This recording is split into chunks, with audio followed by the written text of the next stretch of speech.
Buhayang masagana sa init ng araw, iding maligaya sa aming pumanaw, at perlas ng dagat sa dakong silangan. Inihahandog ko ng ganap na tuwa sa iyo yaring buhay na lanta na taba. Naging dakila may iaalay rin nga kung dahil sa iyong ikatitimawa. Ang nanga sa digmaan lumog sa paglaban, handog din sa iyo ang kanilang buhay. Hirap ay di pansin at di ginamgunam ang pagkaparool o pagtagumpay. Bibitay at madlang mabangis na sakit o magkikibakang lubhang mapanganib. Pawang titiisin kung ito ang nais ng bayat tahanang pinakaiibig. Ako'y mamamatay ngayong minamalas ang kulay ng langit na nanganginanag. Ibinababalang araw ay sisikat sa kabila niyang mapanglaw na ulap. Kung dugo ang iyong kinakailangan sa ikadidilag ng iyong pagsilang, dugo ko'y ibubot sa isa man lamang nang tumigiti mo sinag ay kuminang.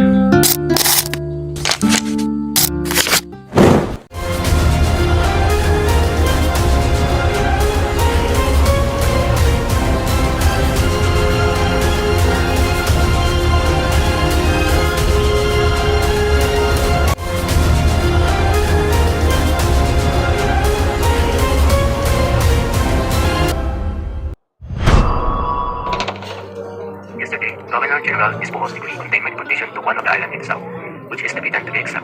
A few days from now, I will be on board steamer sailing regularly, but who knows nothing of his destination. What awaits me then? I do not have a clue. I hope it will do me good and produce me memories that I will happily take with me to my final hours.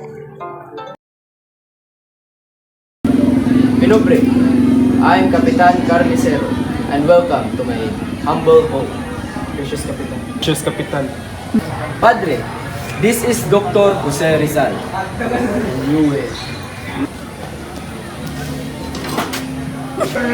He is the writer of No Limit ang Ere and El Filibusterismo. How did you find the Dapitan, Dr. Jose Rizal?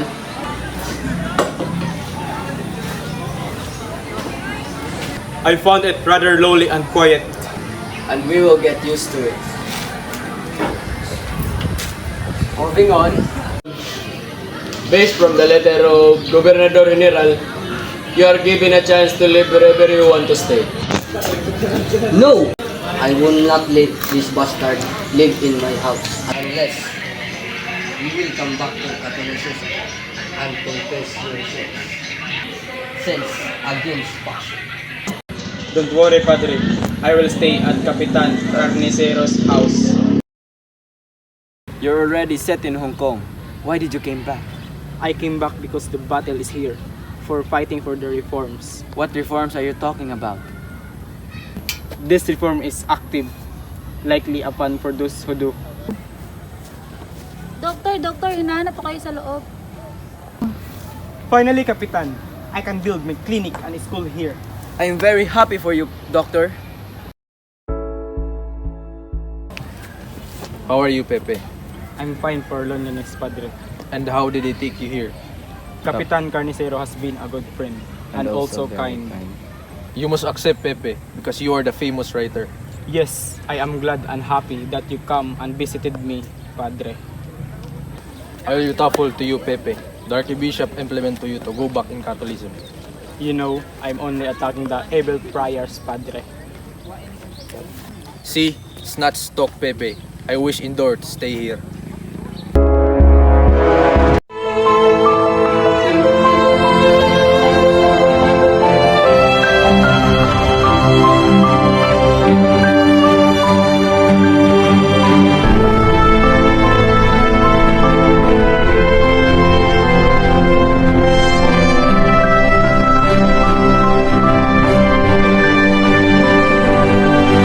Doctor, I have some good news. The Governor General has agreed on your letter. Aking mahal na ina, sa wakas at pumayag na ang Gobernador General sa aking hiling na makapunta kayo dito sa aking kinaroroonan. Umaasa akong makakapunta ka, ina at mga kapatid ko. Naway magkaroon kayo ng das na paglalakbay dito at naway gabayan kayo niya sa itaas. Nay, Maria, Narcisa.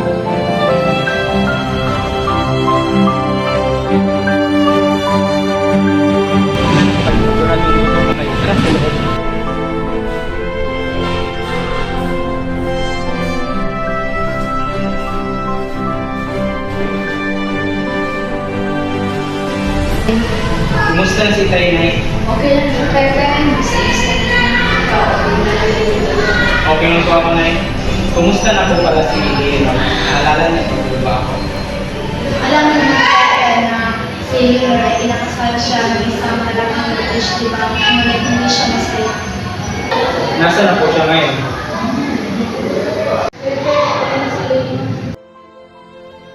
Sigurado po ba kayong gusto niyong ituloy ito? Diyan ka magaling anak, gawin mo yung dapat mong gawin. Dr. Rizal, pala sa Manila ko man. Dito ako upang samahan sila. Kaya pagkapo.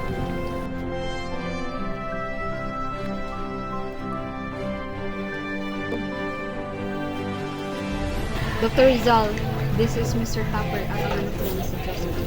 It is a pleasure to visit you. My pleasure, all time. Hope you are good. Spirit my eyes, doctor. I will help you to check up and I will do my best, Mr. Kaplan.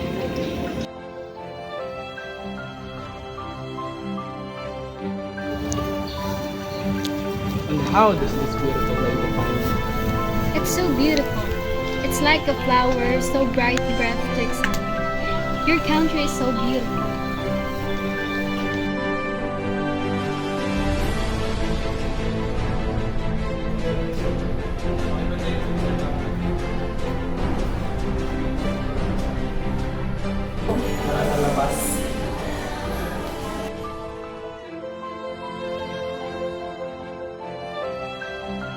Mr. Tupper, I would like to take the hand of your daughter. I want to marry her. Marry her? But she is still young. She is 18, sir. She is a grown woman. It's not enough. That's how you like it? Then, so be it. My love for you is pure and true. I do love you too, but I can just leave him like that. We'll see each other again, right?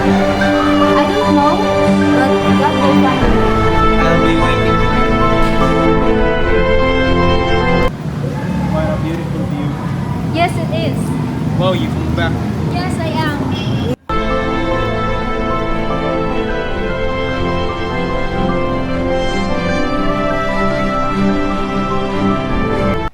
Magandang hapon po, Padre. Gusto po namin magpakasal. Alam mo namang hindi ako pwede magkasal ng isang Pilipino. Batas yun ng ating simbahan.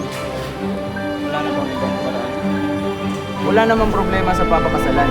Ang problema ay ikaw. Maliban na lang kung babalik ka sa pagiging katoliko. Binibining Josephine, do you accept me as your husband?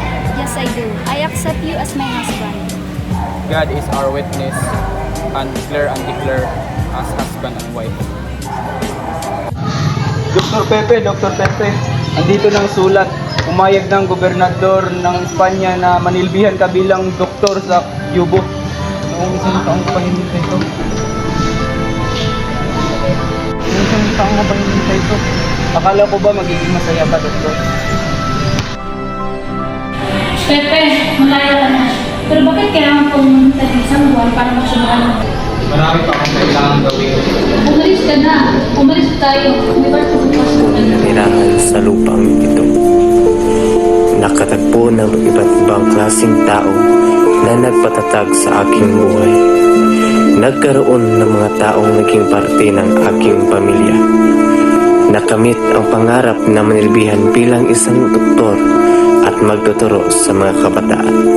Ngunit para akong hinainan ng paborito kong pagkain, ngunit ako'y busog na.